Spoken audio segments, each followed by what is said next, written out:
Wahai para habaib yang telah dihina oleh segelintir orang dari Indonesia, negara kita, malu Pak rasanya kita di hadapan Nabi Muhammad. Segelintir orang yang mengatakan alim, ilmu ente dari mana? Niku dari Banyuwangi Sampang. Alhamdulillah di sana meskipun situasi ngoten niku, tapi ternyata kita telaten mengurai benang kusut, kita sampaikan dalil bukti dengan keilmuan tentu, bukan pakai emosi. Alhamdulillah ribuan orang bisa dipahamkan berawuh tentang nasab dan sebagainya. Padahal Sampang nggak main-main Sampang nih. Gitu. Tapi tetap kita adem, kita sampaikan secara faktual, rasional, dan tentu dengan data yang akurat.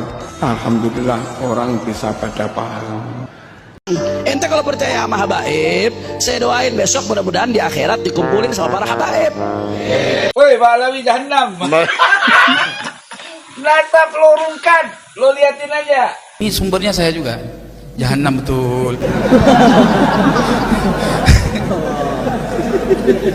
Kita ini hanya bisa meneladani, itu pun semampu kita. Dan kita tidak bisa mewarisi. Yang bisa mewarisi sifat Nabi itu hanya dua golongan. Golongan yang pertama namanya ulama. Makanya ada kalimat wa annal ulamaa warathatul anbiya.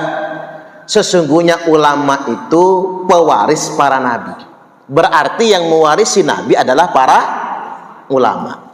Yang kedua, ahlul bait nabi.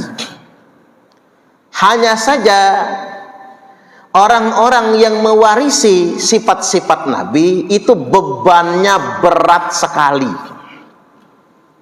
Nabi itu berilmu, Nabi itu sabar, hatinya jembar, Nabi itu dermawan, Nabi itu empati dengan umatnya yang kesusahan. Beliau itu haris, betul-betul risau agar umatnya ini selamat. Dan beliau itu sangat simpatik, raufur rahim, penyantun, lagi penyayang kepada umatnya. Nah makanya orang yang hendak mewarisi Nabi berat sekali. Kalau ada orang yang ngaku-ngaku mewarisi Nabi, tapi akhlaknya bertolak belakang. Nabi berilmu, dia goblok.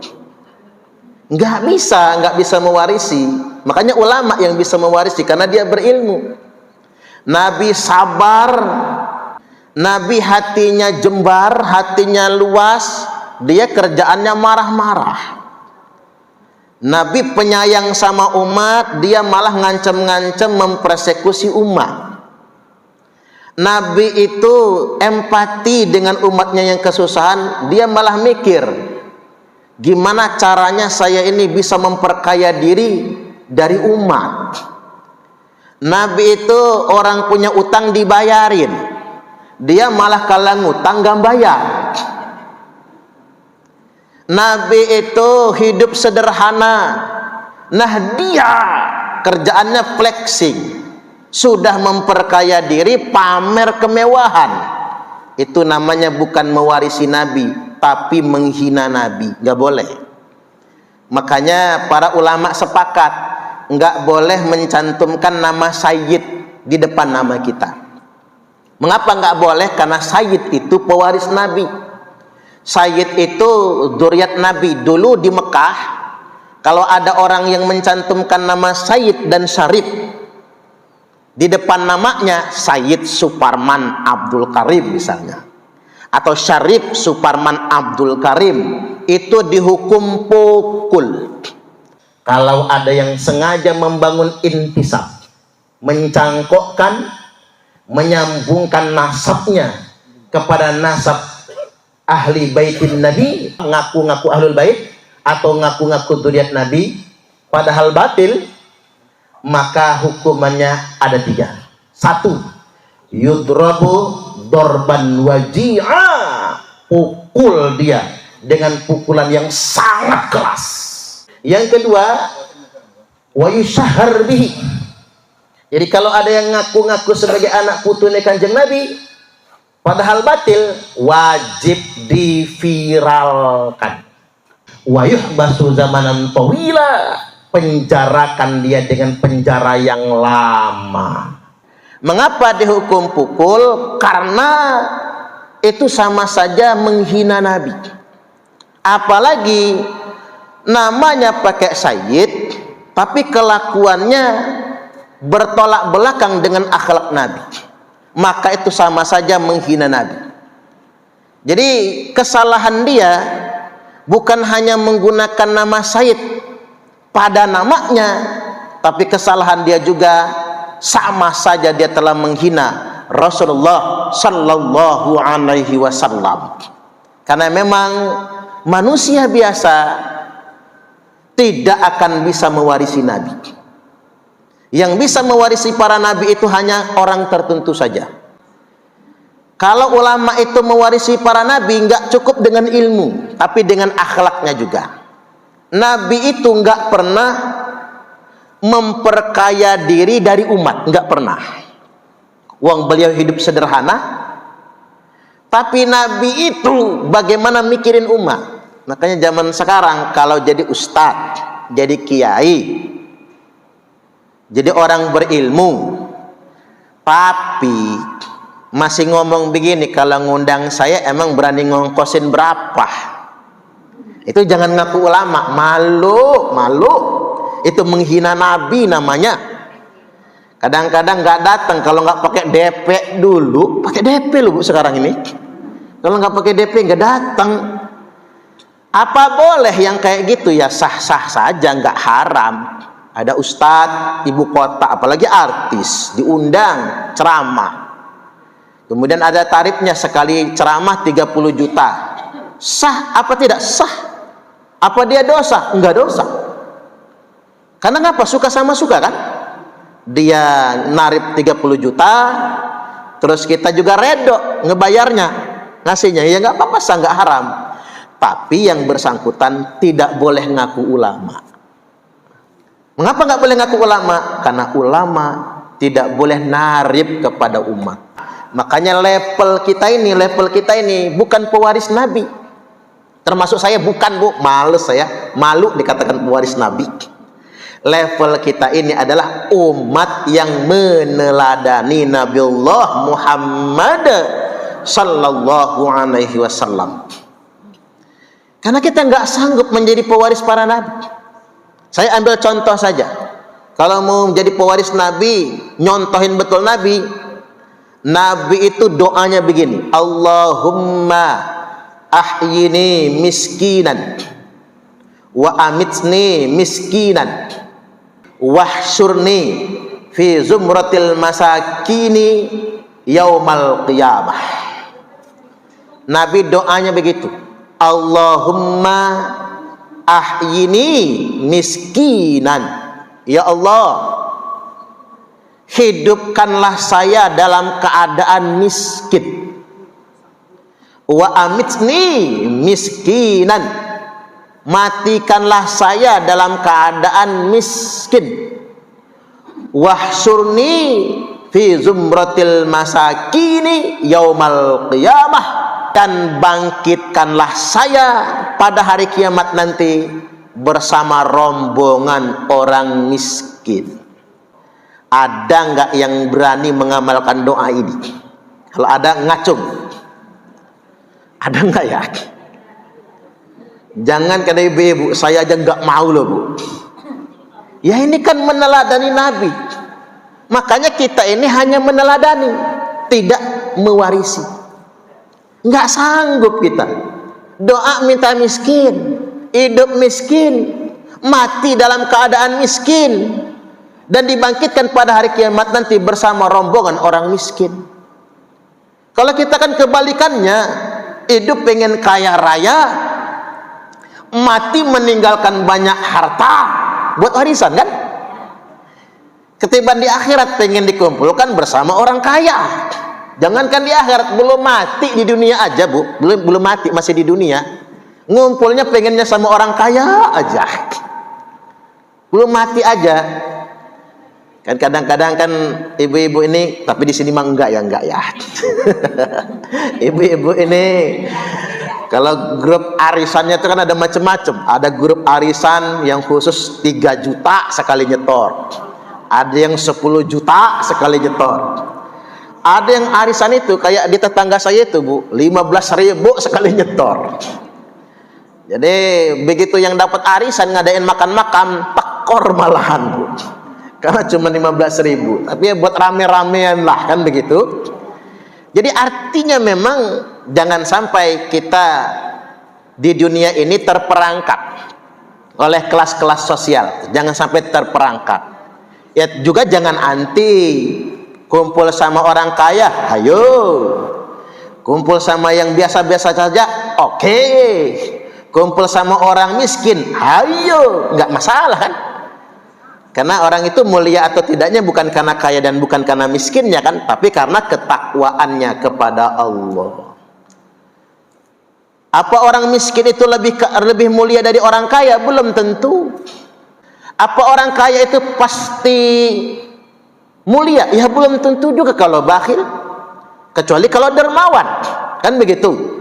Hanya saja kembali tadi, kita belum tentu bisa mewarisi Nabi, karena kita ini bukan ulama dan bukan pula ahlul bait Nabi, tapi kita ini adalah umat Nabi. Untungnya Nabi nggak membebani kita. Untung ada hadis yang bunyinya begini, la ba'sa bil ghina liman ittaqa. Nggak apa-apa kok, kata Nabi, orang bertakwa itu kaya. Alhamdulillah, untung ada hadis itu, Bu. Nggak apa-apa orang bertakwa itu kaya. Tapi saya pikir-pikir, kalau orang bertakwa itu kaya kan enak. Yang nyumbang masjid itu pasti orang bertakwa dan kaya, betul nggak? Ada orang takwa tapi miskin, nggak bisa nyumbang, Bu. Dia makan aja susah. Dia mau sholat ke masjid aja jadilah. Alhamdulillah. Tapi kalau dia takwa kaya, nyumbang masjid, nyumbang pesantren, nyantun janda-janda, nyantun yatim piatu. Nggak apa-apa orang bertakwa itu kaya. Tapi begini, masih ada lanjutannya. Bukan tapi ya, ada lanjutannya.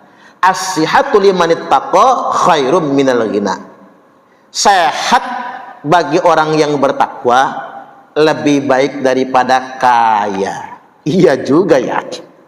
Orang bertakwa kaya oke-oke aja. Tetapi kalau suruh milih sehat atau milih kaya? Milih sehat. Kaya penyakitan juga nggak enak, Bu. Nggak enak ya. Makanya as-sihhatu khairum minal ghina, karena sehat lebih baik daripada kaya.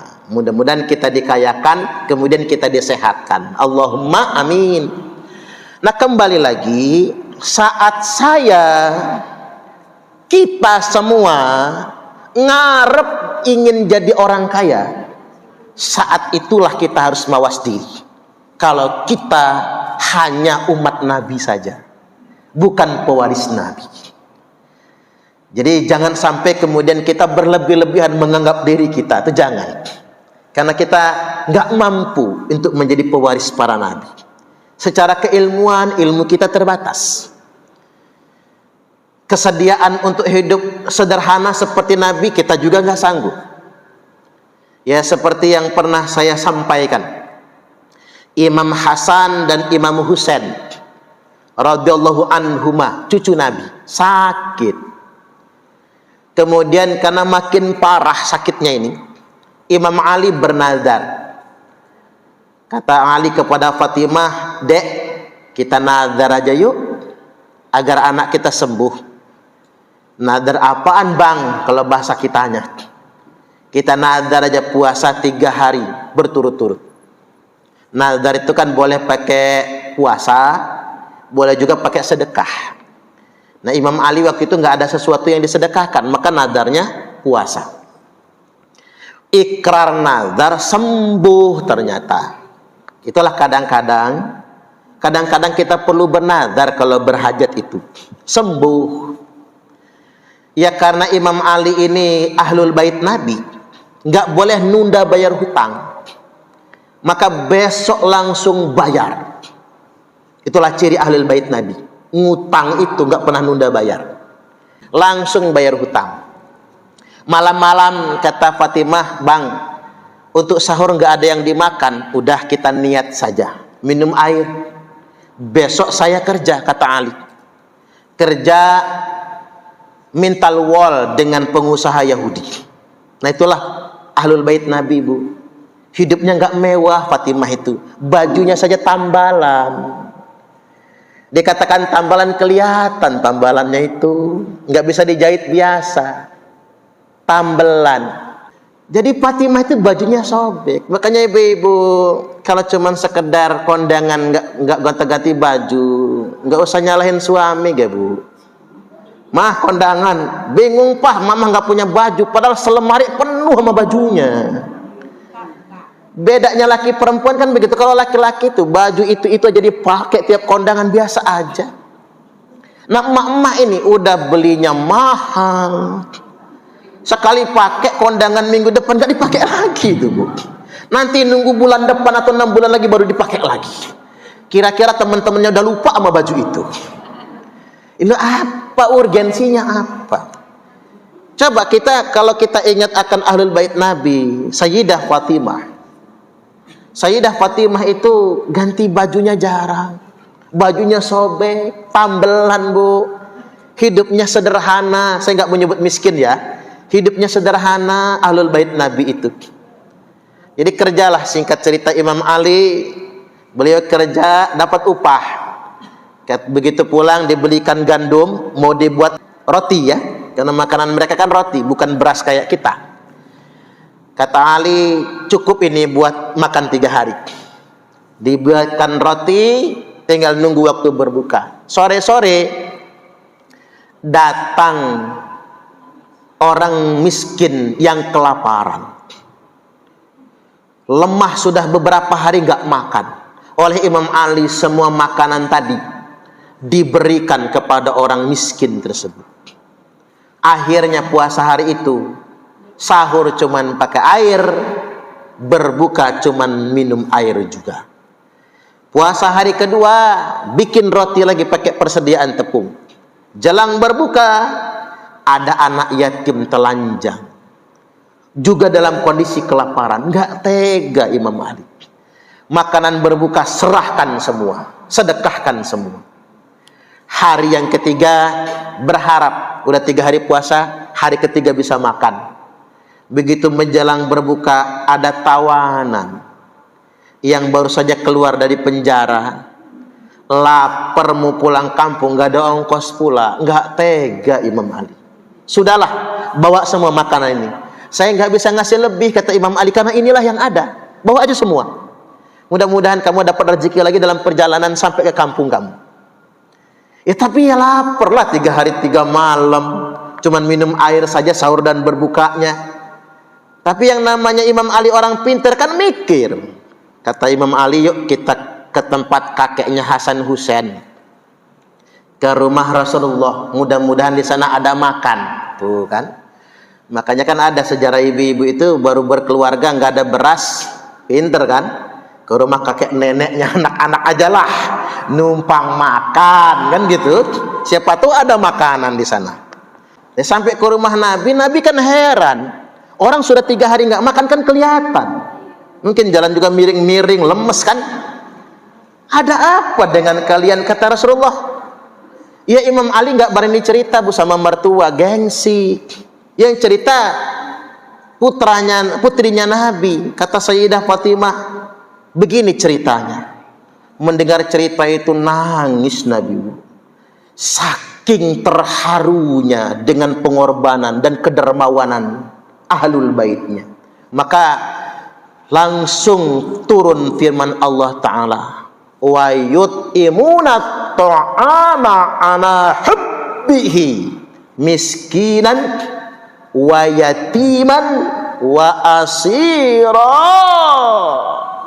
Mereka memberikan persediaan makanan yang sangat mereka cintai, memberikan persediaan makanan yang justru sangat mereka butuhkan, ala hubbihi, yang sangat mereka cintai, miskinan, untuk orang miskin yang kelaparan itu, wa yatiman, untuk anak yatim yang telanjang itu, wa asira, dan untuk tawanan yang baru saja keluar dari penjara tersebut. Subhanallah. Nah, ini apa kita bisa? Enggak bisa. Enggak bisa, percayalah Bu, enggak bisa. Ibu-ibu enggak ada persediaan makanan, cuman ada itu aja. Ada orang lapar datang minta aja yang lain dulu, di sini enggak ada. Enggak bisa kita. Karena kita bukan pewaris Nabi. Kita hanya meneladani. Kalau ahlul bait Nabi begitu. Ahlul bait Nabi itu gengsi minta kepada umat. Dia tidak akan pernah minta kepada siapapun. Lebih baik dia kelaparan daripada dia meminta. Itu ahlul bait Nabi. Dan betul-betul peduli dengan umat. Sangat peduli dengan umat. Nah, kita ini nggak bisa persis kayak gitu, nggak bisa. Tapi setidaknya kita bisa mencontoh. Setidaknya kalau kita nggak bisa berdoa hidup miskin, tapi kita bisa gaya hidup yang sederhana. Jangan flexing. Flexing itu pamer kemewahan. Kan pernah saya sampaikan, jangan pamer kekayaan di tengah-tengah orang miskin. Jangan pamer kesenangan di tengah-tengah orang yang susah. Jangan pamer perut kenyang di dekat orang yang lapar. Jangan pamerkan nikmatnya sehat di dekat orang yang sedang sakit. Jangan pamer kemesraan di dekat orang yang jomblo. Itu benar itu Bu. Benar, betul benar. Makanya kalau lagi ngeliat orang jomblo itu jangan mesra-mesra amat, yang muda-muda itu. Karena kasihan kan. Kita ngomong begini aja Bu. Wih, mantep. Tadi malam makan sate kambing, sopnya mantap. Dekat orang yang lagi stroke darah tinggi ya Bu ya. Yang dia makan apa aja dipantang, sakit itu sakit. Jadi hati-hati memamerkan nikmatnya makan di dekat orang yang sedang sakit. Nikmatnya sehat di dekat orang yang sakit, itu tidak boleh. Itu termasuk menyakiti. Apalagi tadi pamer kekayaan. Makanya saya sering mengkritik artis-artis itu kan, yang katanya crazy rich, yang katanya sultan ini, sultan ano, kan begitu. Ya, harta-harta mereka, yang kaya juga mereka, hak mereka kan. Kita nggak open dengan itu, urusan mereka lah. Tapi jangan pamerkan. Karena kalau dipamerkan menyakiti bangsa Indonesia. Yang kita ini makan aja susah.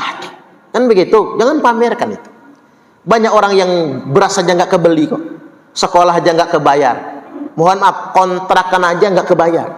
Masih banyak di negeri ini. Ada orang pamer beli bathtub harga 3 miliar. Terbuat dari apa? Oi, bak mandi itu. Beli di pasar Waya Halim ini Bu, mereknya anti pecah. Itu yang gede itu aja paling juga cepet 100.000 ya Bu. Mau dibanting kayak mana pun nggak pecah nggak. Ngapain harus betap-betap yang mahal sampai 3 miliar? Kadang-kadang tas-tas kayak gini lah dipamerkan itu. Tas kuning itu berapa miliar tuh Bu Haji? Itu tas kuningnya jangan-jangan 1 miliar itu ya. Jadi tas, padahal fungsi tas itu kan sama kan. Ada yang beli tas 200 juta, 500 juta, 1 miliar. Mending kalau cuma satu Bu, satu lemari penuh sama tas, lemarinya gede. Tasnya paling murah harga 200 juta. Apa tah gunanya?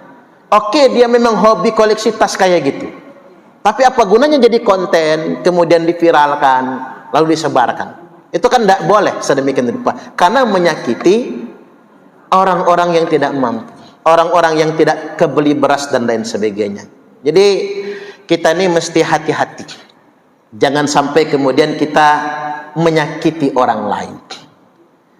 Terutama juga nih kayak pejabat-pejabat itu. Jangan pertontonkan makan enak. Karena mengapa? Seenak apapun pejabat makan, itu yang bayar rakyat. Bener nggak Bu? Bener nggak? Kita lihat meja presiden, yang bayar siapa makanan presiden? Rakyat Indonesia. Menteri-menteri itu yang bayar makannya siapa? Rakyat. Ibu-ibu masuk rumah dinas wali kota, rumah dinas gubernur, sampai terasi aja kita yang bayar itu, Bu, kalau mau tahu. Ya kan, kita yang bayar.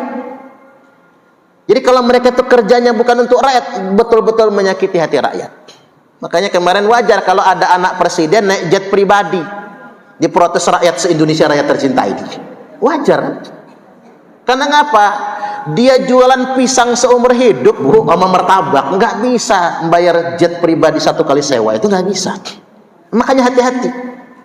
Makanya penting yang namanya kritik sosial itu penting sekali. Karena itu akan dimintai pertanggungjawaban nantinya. Betapa banyak kita ini yang masih kesulitan. Nah, saya ingin tadi kasus. Dan ibu-ibu mungkin nonton videonya, agak viral itu ya. Ada perempuan yang nikah sama orang Indonesia itu loh, Bu, yang pakai kerudung, bule, orang Jerman, bule itu. Dia menyatakan di Jerman itu nggak ada orang yang ngutang sama tetangga, itu nggak ada. Yang ngutang sama warung itu nggak ada. Yang ngutang sama keluarga itu nggak ada. Bagus juga ini, Bu. Usahakan kita punya prinsip, nggak mau ngutang sama tetangga, nggak mau ngutang sama saudara, nggak mau ngutang sama warung. Warung kita utangin bangkrut, Bu. Coba ibu-ibu kalau ngutang juga ke warung tetangga, ya, Indomaret gitu. Mbak Indomaret, saya ngutang gula 1 kilo, minyak goreng 1 kilo, nggak boleh kan? Kita ini kadang sekilit. Kalau belanja ke Indomaret, Alfamart, tapi kalau ngutang ke warung sebelah rumah, itu namanya sekilit, itu namanya nggak boleh. Usahakan jangan ngutang ke saudara. Makanya orang Eropa, kata si Mbak bule ini tadi, nggak ada yang ngutang sama saudara.